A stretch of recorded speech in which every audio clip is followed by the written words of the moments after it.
que, como outras políticas também, estudar sobre, pensar pontos de vulnerabilidade, pensar ameaças, pensar problemas que se tem, é o primeiro caminho que precisa ser feito para se encontrar soluções.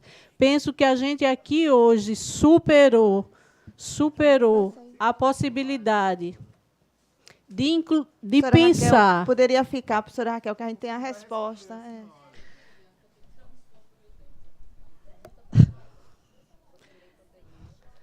Eu só gostaria de chamar a atenção assim, que nós, com esse debate aqui, superamos a possibilidade de pensar a universidade pública como um condomínio, né? Condomínio, quando a gente tem um assalto, a gente fica empolvorosa, a gente tira do nosso orçamento e contrata mais gente e aciona isso e aquilo. É algo muito mais complexo. Eu acho que é esse o resultado de se pensar isso, professor Ricardo. Eu penso que as posições divergentes são as que mais produzem resultados positivos. É preciso conhecer as experiências. E diria de antemão que, nessa luta para se ter segurança, nós estamos derrotados. Os indicadores mostram isso. Nós temos um servidor da Proeste que resolveu vir andando, porque era mais seguro vir andando de um bairro próximo do que vir de ônibus, né? Então, são situações que a gente tem sido derrotado e tem encontrado poucas saídas. E aí, esse debate aqui é um debate que ultrapassa os muros, de novo, da universidade e que pensa a possibilidade. Professora Rosa, eu penso que tem duas políticas que expressam as desigualdades sociais, que é segurança e saúde. E, só para concluir, dizer que nós nos colocamos à disposição para que os alunos que passaram por essa triste experiência, uma experiência traumática, uma experiência muito difícil, precisa ter acolhimento psicológico, mas eu chamaria, os professores também estão atingidos, isso produz adoecimento muito profundo, mas eu diria também que o medo que a gente passa a sentir de que aquilo aconteça comigo, e esse medo, que é um medo objetivo, mas se não tiver bases da gente se contrapor a ele, a gente vai ficar paralisado. Concluindo. E o objetivo não é ficar paralisado, nem adoecer muito mais. Tivemos, do assalto para cá, uma enxurrada de conversas, de diálogos que produzem apenas mal-estar. É inadmissível o nível que alguns membros dessa universidade, não vou dizer essa palavra, mas é difícil não dizer que se tocou o terror, certo? Penso que a gente precisa ter muita responsabilidade. A vida é uma coisa suprema, e isso a gente não coloca em risco. Penso que pensar em soluções é pensar a solução cada comunidade. A FALE tem um bloco que tem uma vulnerabilidade X, o CETEC tem outro nível de vulnerabilidade. É cada espaço desse, é a comunidade pensando junta que a gente vai não só botar no papel uma política, mas fazer com que ela se realize. Obrigada, pró-reitora e conselheira Silvana. As inscrições de primeira ordem se encerraram. A gente já nem prorrogou, porque não tem quórum para deliberar, e a gente está aqui espontaneamente. 4 pessoas pediram reinscrição. Eu estou suspendendo a reinscrição. Vamos já voltar para a mesa e dar os encaminhamentos finais. Professor Flávio. Vou responder a uma questão, né, bem pontual colocada pelo professor Raquel. Certamente depois ela vai assistir a gravação desse consumo e vai poder ver ouvir a minha resposta e vê-la também. É claro que existe também um investimento de infraestrutura nessa instalação, basicamente a estrutura de TI, que a gente só aproveitou para, além de fazer, lógico, todo o caminho de fibras óticas e tal, toda a infraestrutura de TI para instalar as câmeras, a gente já também melhorar a internet nos blocos, né? Claro que a gente sabe ainda de algumas deficiências nessa internet, mas a gente se utilizou também dessa estratégia para também, com o mesmo investimento, né, fazer as duas coisas. Esse é um ponto. Segundo é o seguinte, quando a gente comprou esses equipamentos, a gente se preocupou em procurar uma ata de registro de preço, que é uma modalidade de licitação, que fosse vantajosa para a UFAL. Então, nos próximos 5 anos, tá, essas câmeras não vão necessitar de manutenção porque elas têm garantia. Tá certo?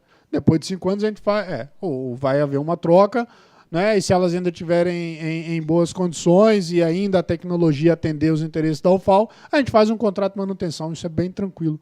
Só que a gente procurou uma ata que nos dê um espaço de tempo muito interessante, né?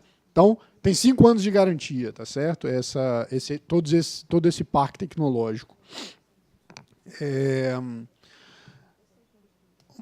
Só sobre então, essa questão dos valores, né?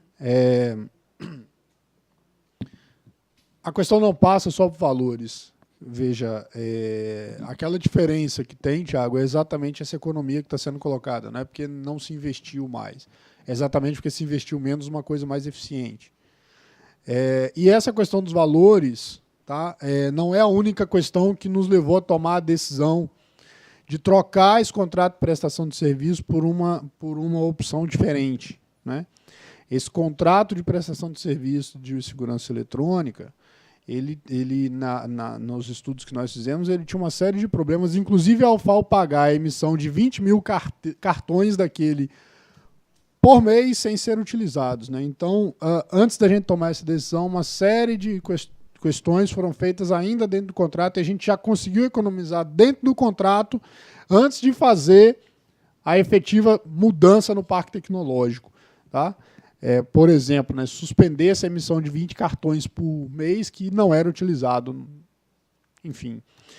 Né, dentre outras coisas que a gente poderia estar dizendo sobre esse contrato, mas a gente não vai precisar dizer totalmente, porque esse contrato tem sido alvo também de averiguações, tanto nossas quanto dos órgãos de controle. Bom, é só esses esclarecimentos que eu quero fazer.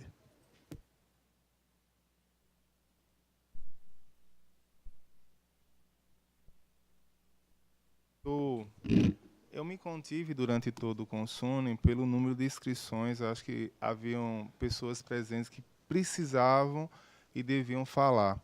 Mas a gente sempre observa alguns questionamentos descontextualizados, fragmentados e, às vezes, com intenções políticas duvidosas. Como, mais uma vez, as pessoas que fazem esse tipo de prática, que eu não acho uma prática política adequada, mesmo na Ágora, o debate político tem limite. Quando se ultrapassa o limite, quando as pessoas buscam ser oportunistas, você não pode dar o mesmo tratamento. Aqui a gente teve a demonstração cabal, mais uma vez, do desrespeito de um grupo de pessoas tentando impor a pauta no grito. Infelizmente, essas pessoas não ficam até o final. Mas a minha resposta à pergunta da ex-vice-reitora está no áudio. Aliás, professora Valéria, uma das melhores coisas que nós fizemos nesse Consune é essa transmissão online. Está lá gravada. Não adianta fazer relatórios parciais. Você pode fazer o relatório parcial, mas você tem a fonte para verificar em loco o que aconteceu. A reunião você pode propor pelas vias formais, você não pode impor à mesa uma vontade deliberada, você não pode expandir o pânico e o medo na universidade para fins políticos. A resposta foi dada no último Consune, e eu gostaria só de relembrar isso aqui hoje. Então, se eles não ficam até o final para ouvir, está na gravação. Obrigado. Obrigada, professor Vieira, pelo brilhante esclarecimento. E vou finalizar com alguns encaminhamentos. Primeiro, dizer da satisfação, né, como reitora dessa universidade, de conduzir um conselho universitário em que democraticamente a gente consegue escutar todos, as opiniões diversas, né, e já traz, sim, e eu gostaria de responder à professora Raquel, já que ficou gravado, eu solicitei que ela ficasse, que aqui a gente não só falou de capinação ou de iluminação. Ela talvez não tenha prestado atenção à exposição do professor Fernando, né, já de um plano de emergência e de indicativos que a gente também não poderia chegar sem construir nada, né, de um futuro, né, e paulatino plano, política de segurança da Universidade Federal de Alagoas. Então, é nesse sentido que a gente ampliou o debate agora, já havíamos iniciado, sim, né, com um grupo menor. As propostas estão postas para discutirmos, melhorarmos, anularmos algumas, se não for o caminho, mas o processo democrático está instalado, né? É desse jeito que a gente conduz o debate, né, e define uma política tão sensível que é a política de segurança, né, no espaço universitário, né? Então, é nesse sentido que já convidamos os especialistas que aqui se colocaram, né, a professora Susan da FAO, a professora Elaine da Faculdade de Direito, o professor Emerson do ICS e o professor Ricardo Silva de Arapiraca, já para compor, né, iniciar esse corpo de especialistas da Universidade Federal de Alagoas para contribuir, né, com a elaboração dessa política. Dizer também que essa política, né, já começou a ser planejada, né, elaborada, construída, mas este conselho é que vai votar essa política ao final dessa construção, né?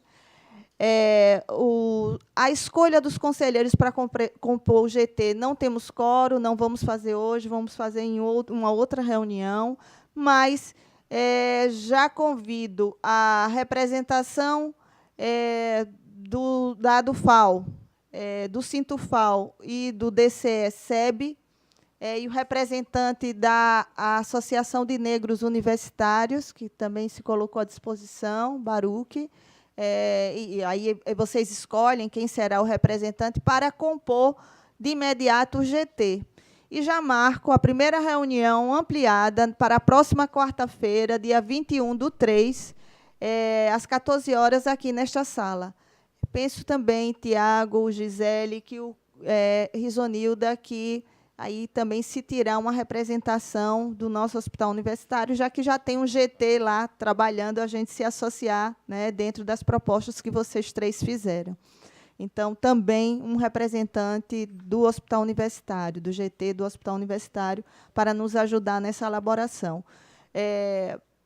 A reunião fica marcada, né? Vamos mandar divulgar 21/3, às 14 horas, aqui na Sala dos Conselhos, e eu agradeço imensamente, né, a todos os conselheiros e conselheiras que ficaram até o final, né, desse belo debate, desse exemplo de democracia, e também a como estudantes, e técnicos e professores da comunidade universitária que participaram de forma tão brilhante desse debate. Muito obrigada, está encerrada a sessão.